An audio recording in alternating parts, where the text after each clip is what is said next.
Eid special দুধ আর চিনি দিয়ে একদম নতুন রকমের একটা ডেজার্ট রেসিপি আজকে আপনাদের সাথে শেয়ার করব। বিশ্বাস করুন, হাতে যদি মাত্র 10 থেকে 15 মিনিট সময় থাকে তাহলে ঝটপট আপনারা এই ডেজার্টটা তৈরি করে নিতে পারবেন। যারা আজ পর্যন্ত কোনো রকম ডেজার্ট ঘরে তৈরি করেননি, যে জিনিস নষ্ট হয়ে যাবে বা খেতে ভালো লাগবে না এই টেনশনে, তারাও কিন্তু একদম নিশ্চিন্তে এই ডেজার্টটা বানিয়ে নিতে পারবেন। এমনিতে ঈদের সময় অনেক রকম ব্যস্ততা থাকে, তার মাঝে খুব সহজভাবে এই ডেজার্টটা একবার বানিয়ে দেখুন, সকলের খুবই পছন্দ হবে। তো খুব সহজ একটা রেসিপি, আশা করছি আপনাদের ভালো লাগবে। তো হ্যালো এভরিওয়ান, কেমন আছেন আপনারা সবাই? আশা করি আপনারা সবাই ভালো আছেন and welcome to my channel. তো আজকের এই রেসিপিটা যদি আপনাদের ভালো লেগে থাকে অবশ্যই লাইক আর শেয়ার করবেন, আর আমার চ্যানেলে নতুন এসে থাকলে চ্যানেলটাকে সাবস্ক্রাইব করে নেবেন। চলুন তাহলে আর দেরি না করে শুরু করি আজকের এই ঈদ স্পেশাল ডেজার্ট রেসিপি। তো এই ডেজার্টটা তৈরি করার জন্য প্রথমেই আমাদের একটা ক্যারামেল তৈরি করে নিতে হবে। তার জন্য গ্যাসে আমি একটা ফ্রাই প্যান বসিয়ে দিয়েছি, আর এর মধ্যে দিয়ে দিলাম হাফ কাপ চিনি। এবারে গ্যাসের ফ্লেমটা মিডিয়াম টু হাইয়ের মাঝামাঝি রেখে আমাদের অপেক্ষা করতে হবে এই চিনিটা কিছুটা ক্যারামেল হয়ে যাওয়া পর্যন্ত। তো এখানে দেখুন চিনিটা কিন্তু ক্যারামেল হতে শুরু করেছে। তো এই সময় নাড়াচাড়া করে আমাদের ক্যারামেলটা তৈরি করে নিতে হবে। আরেকটা জিনিস বলে দিই, এই ক্যারামেলটাকে কিন্তু একেবারে পুড়িয়ে ফেলবেন না, তাহলে ডেজার্টটা খেতে কিন্তু ভালো লাগবে না।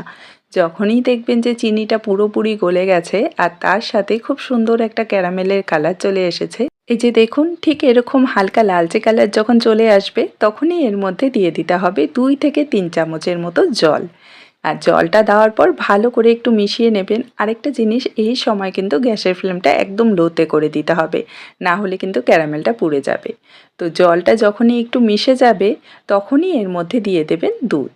তো আমি এখানে পুরো হাফ লিটার দুধ নিয়েছি। দুধের পরিমাণটা আপনারা একটু কম বেশি করে নিতে পারেন। আর এই দুধটা যেন বেশি সময় জাল করে ঘন করতে না হয়, তার জন্য এখানে আমি দিয়ে দিচ্ছি হাফ কাপ গুঁড়া দুধ। যদি আপনারা গুঁড়া দুধটা দিতে না চান তাহলে অবশ্যই দুধের পরিমাণটা বাড়িয়ে নেবেন আর দুধটাকে জাল করে ঘন করে নেবেন। আমি যেহেতু গুঁড়া দুধ দিয়েছি তাই খুব তাড়াতাড়ি কিন্তু এই দুধটা ঘন হয়ে যাবে। আচ্ছা, এবারে গ্যাসের ফ্লেমটা আবারও মিডিয়াম টু হাইয়ে রেখে অনবরত নাড়াচাড়া করে আমাদের এই দুধটা 2 থেকে 3 মিনিটের মতো ভালো করে জাল করে নিতে হবে। এমনিতেই গুঁড়া দুধ দেওয়া হয়েছে তাই দুধটা ঘন হয়ে গেছে অলরেডি, আপনারা দেখেই বুঝতে পারছেন। তো 2 থেকে 3 মিনিট জাল করে আরও কিছুটা ঘন করে নিতে হবে। আর একটু বাদে বাদে কিন্তু অবশ্যই নেড়ে দেবেন, না হলে দুধটা তলায় লেগে যেতে পারে আর তখন টেস্টটা কিন্তু ভালো আসবে না। তো এখানে দেখুন আমি নাড়াচাড়া করে 2 থেকে 3 মিনিটের মতো দুধটাকে জাল করে নিয়েছি। এবারে এই ডেজার্টটাকে জমানোর জন্য আমি এখানে দেখুন একটা বাটিতে 1/4 কাপের মতো জল নিয়েছি। এর মধ্যে দিয়ে দিচ্ছি 1 টেবিল চামচ আগার আগার পাউডার। এবারে এই দুটো জিনিস ভালো করে মিশিয়ে নেব। আর এই আগার আগার পাউডারটার পরিবর্তে আপনারা চাইলে কিন্তু এখানে জেলেটিনটাও ব্যবহার করতে পারবেন। আর জলটা যেন একদম রুম টেম্পারেচারে থাকে সেটাও খেয়াল রাখবেন। তো এখানে পুরো মিশ্রণটাই আমি দুধের মধ্যে দিয়ে দিলাম। এখন অনবরত নাড়াচাড়া করে আরও 1 থেকে 1.5 মিনিটের মতো আমাদের এই দুধটাকে জাল করে নিতে হবে। খুবই সহজ একটা রেসিপি, আপনারা দেখেই বুঝতে পারছেন যে কত কম সময়ে একটা মজাদার ডেজার্ট এখানে তৈরি হয়ে গেল।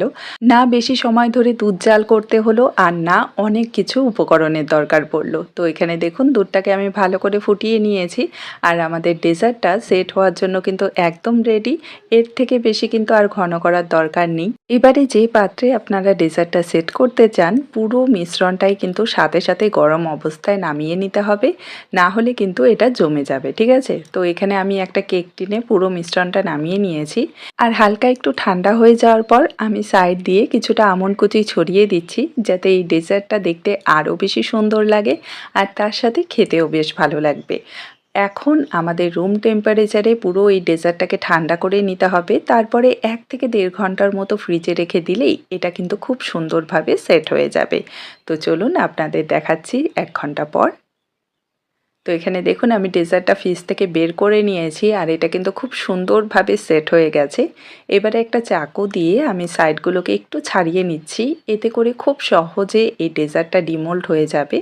এখন একটা প্লেট এর উপরে বসিয়ে দিয়ে খুব সাবধানে এটাকে উল্টে দিলেই ব্যাস সহজেই দেখবেন ডেজার্টটা বেরিয়ে আসবে। আচ্ছা, আরেকটা জিনিস বলে দিই, চাইলে আপনারা কিন্তু এই ডেজার্টটা রুম টেম্পারেচারে পুরোপুরি ঠান্ডা করে নিয়েও সার্ভ করে নিতে পারেন, তাতেও কোনো অসুবিধা নেই।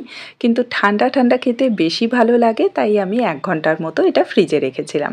এখন চলুন আপনাদের কেটে দেখিয়ে দিচ্ছি যে কতটা পারফেক্টভাবে এই ডেজার্টটা সেট হয়েছে। এই যে দেখুন, আশা করি আপনারা নিজেরাই বুঝতে পারছেন যে এটা কতটা পারফেক্ট হয়েছে। আমার আর বলে দেওয়ার কিছুই নেই। দুধ আর চিনি দিয়ে এমন একটা ঠান্ডা ঠান্ডা ক্যারামেল পুডিং যদি বানানো যায়, আমি গ্যারান্টি দিয়ে বলছি সকলেরই খুবই পছন্দ হবে। আর একবার খেলে তারা বারবার খেতে চাইবে, এতটাই মজাদার। তো খুব সহজভাবে আজকের এই রেসিপিটা আপনাদের সাথে শেয়ার করলাম, যাতে হাতে কম সময় থাকলে মাত্র 10 থেকে 15 মিনিটের মধ্যেই একটা মজাদার একটা নতুন রকমের ডেজার্ট আপনারা বানিয়ে নিতে পারেন। তো রেসিপিটি ভালো লাগলে আমাকে কমেন্টে জানাতে কিন্তু একদমই ভুলবেন না। দেখা হবে আপনাদের সাথে আরেকটি নতুন সহজ আর মজাদার রেসিপি নিয়ে। ভালো থাকবেন, সুস্থ থাকবেন। Bye bye.